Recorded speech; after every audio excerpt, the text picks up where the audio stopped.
নমস্কার বন্ধুরা, তোমাদের সবাইকে অনেক অনেক স্বাগত জানাই বন্যা রান্নাঘরে। আজকে কিন্তু দুর্দান্ত একটা রেসিপি নিয়ে চলে এসেছি।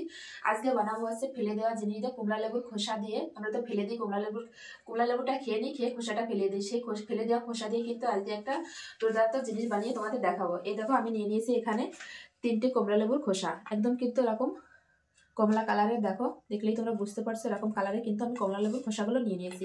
এটা দিয়ে কিন্তু আমি একটা সাবান তৈরি করে দেখাবো। আর কমলা লেবুতে প্রচুর পরিমাণে ভিটামিন সি আছে, এটা কিন্তু ত্বকের জন্য খুবই ভালো। তো দেখো আমি কিভাবে সাবানটা বানাই, খুব সহজ পদ্ধতিতে বানাবো।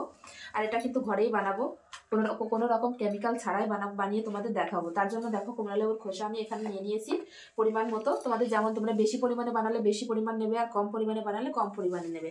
তো দেখো এরকম খোসাটা নিয়ে নিয়েছি। খোসার গায়ে যে সাদা অংশটা আমি একটু চেঁচে ফেলে দেবো। শুধু এই হলুদটা নেবো, যে এই হলুদ এটাই নেব। এরকম একটু চেঁচে চাকুর সাহায্যে ফেলে দেবো এটা। তো কমলা লেবুর খোসার থেকে এরকম চেঁচে কিন্তু সাদা অংশটা আমি ফেলে দিয়েছি, আর এই অংশটা রেখে দেবো। এভাবে কিন্তু সব আমি এরকম সাদা অংশটা ফেলে দেবো।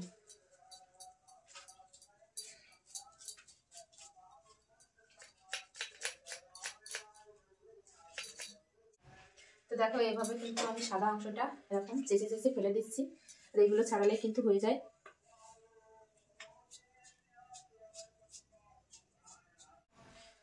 সব খোসাগুলো কিন্তু এভাবে ছাড়িয়ে নিয়েছি। এই দেখো,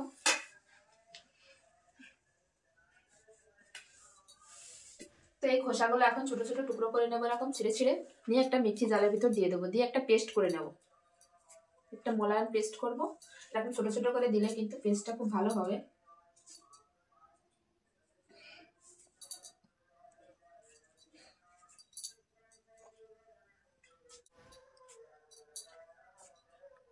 তো এইগুলো আমি এখন মিক্সিতে খুব সুন্দর করে একটা পেস্ট বানিয়ে নিয়ে আসবো।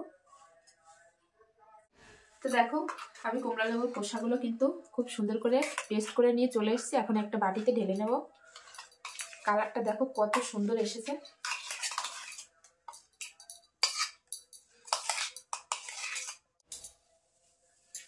এবার যে মেন উপকরণটা লাগবে সেটা হচ্ছে গ্লিসারিন যুক্ত সাবান। তো ওই সাবানটা যে কোনো দোকানে তোমরা পেয়ে যাবে। আর ওটা যদি না পেতে হয় তাহলে কিন্তু তোমরা আমি যেটা দিচ্ছি সেটা দেবে। এটা হচ্ছে সোপ পেস্ট, যে কোনো মুদিখানার দোকানে কিন্তু তোমরা পেয়ে যাবে। এটা সাবান তৈরির কাজে কিন্তু খুবই ভালো, এটাতে খুব ভালো হয়। আর যে কোনো মুদিখানার দোকানে বা অনলাইনে তোমরা অর্ডার দিলে পেয়ে যাবে এই জিনিসটা। এটা হচ্ছে সোপ পেস্ট এর নাম। তো সার্চ দিলে তোমরা পেয়ে যাবে। তো এটা এখন আমি কেটে নেবো, ছোট ছোট করে কেটে নেবো।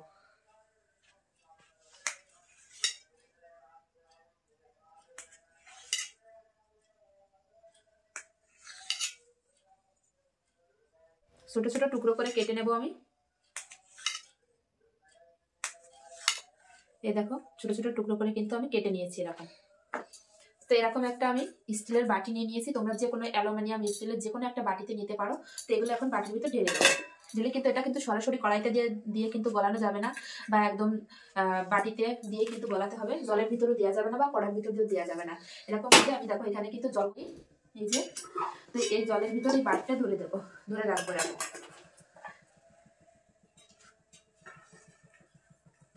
এরকম দিলে কিন্তু সোপ পেস্ট গুলো গলতে শুরু করে দেবে। দেখতেই পাচ্ছ কিন্তু পাশ দিয়ে কিন্তু সোপ পেস্ট গুলো গলতে শুরু করে দিয়েছে। তো দেখতেই পাচ্ছ সবগুলো সোপ পেস্ট কিন্তু খুব সুন্দরভাবে গলে যাচ্ছে। যেমন ভাতের মাড় হয় গলে, কিন্তু ঠিক তেমনই হয়ে যাবে। তো এভাবে আমি গলিয়ে নেব।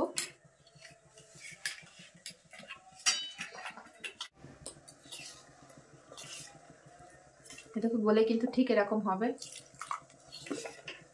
তো দেখো প্রায় গলে আসছে, আর অল্প একটু আছে, একটু গললেই কিন্তু হয়ে যায়।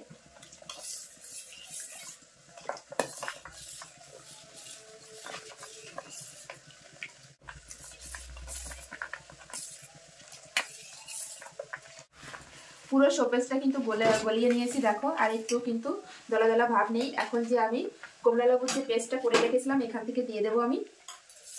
অল্প অল্প দেবো আর নাড়াতে থাকবো। এবার এর সঙ্গে খুব ভালোভাবে মিশিয়ে নেব।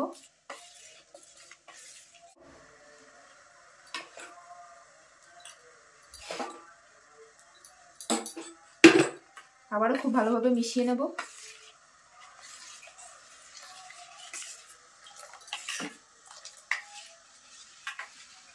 কুমড়া লেবুর খোসার পেস্টটা কিন্তু খুব সুন্দর করে মিশিয়ে নিয়েছি এর সঙ্গে। এর ভিতর দিয়ে দেবো সামান্য পরিমাণে একটু মধু। মধুটা দিয়েও কিন্তু খুব ভালোভাবে মিশিয়ে নেব। এবার একটু ফুটিয়ে নেব।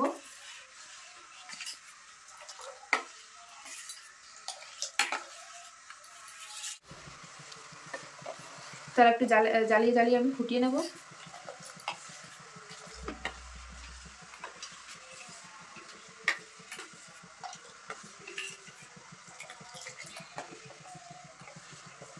খানিকক্ষণ কিন্তু আমি ফুটিয়ে নিয়েছি এরকম। তো এখন আমি নামিয়ে নেব। গ্যাসটা বন্ধ করে দিয়েছি, দিয়ে এখন নামিয়ে নেব। নামিয়ে কিন্তু একদম ঠান্ডা করা যাবে না, সঙ্গে সঙ্গেই কিন্তু একটা ঢেলে নিতে হবে। তো দেখো আমি এরকম একটা স্টিলের বোল নিয়ে নিয়েছি, এটার ভিতরে রাখবো।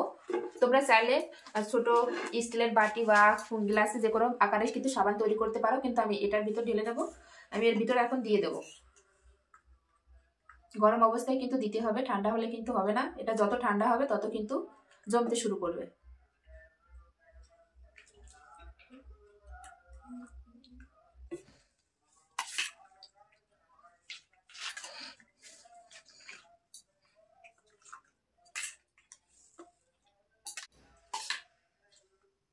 তো আমি এখানে 4টে বানাচ্ছি সাবান, তোমরা চাইলে এর চেয়ে বেশিও বানাতে পারো।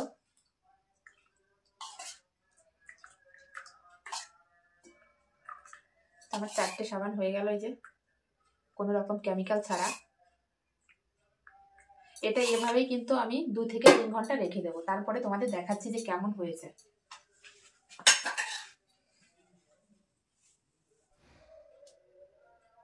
এটা জমতে কিন্তু 2 থেকে 3 ঘন্টা লাগবে। তো 2 থেকে 3 ঘন্টা পরে ফিরে আসছি।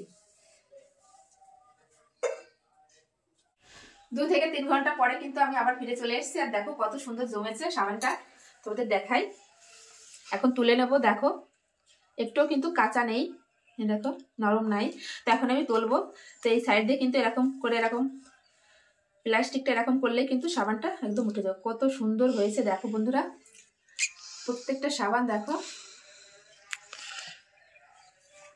এবার আর একটা সাবান তুলে নেব। 2 সাইড থেকে খালি এরকম একটু ছাড়ালেই কিন্তু সাবানগুলো খুব ভালোভাবে উঠে যাবে। এই দেখো আর একটা সাবানও তুলে নিলাম। সবগুলো কিন্তু একইভাবে তুলে নেব। আমি এখানে 4টে সাবান বানিয়েছি, তোমরা চাইলে এর থেকে বেশিও বানাতে পারো, কমও বানাতে পারো।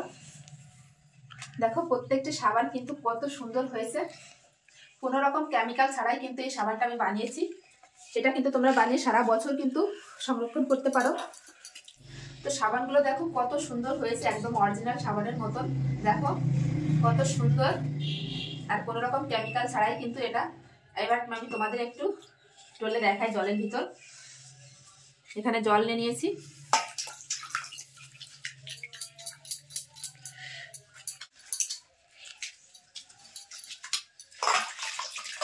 তো প্রত্যেকটা সাবান তোমাদের আমি দেখালাম, আর কত সুন্দর হয়েছে দেখো সাবান। তো দেখো আমি আর একটা সাবানও তোমাদের এরকম ডলে দেখাবো, অরিজিনাল সাবানের মতন।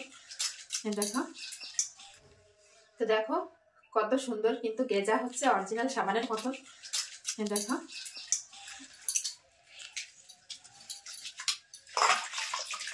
তো প্রত্যেকটা সাবান তোমাদের আমি দেখালাম, আর কত সুন্দর হয়েছে দেখো সাবানগুলো। এটা কিন্তু তোমরা সারা বছর সংরক্ষণ করতে পারো এভাবে। তো আজকের এই কমলা লেবুর খোসা দিয়ে সাবান তৈরি কেমন লাগলো অবশ্যই কমেন্টে জানাবে বন্ধুরা। ভালো লাগলে অবশ্যই লাইক কমেন্ট শেয়ার করবে, শেয়ার করে অন্যকে দেখার সুযোগ করে দেবে।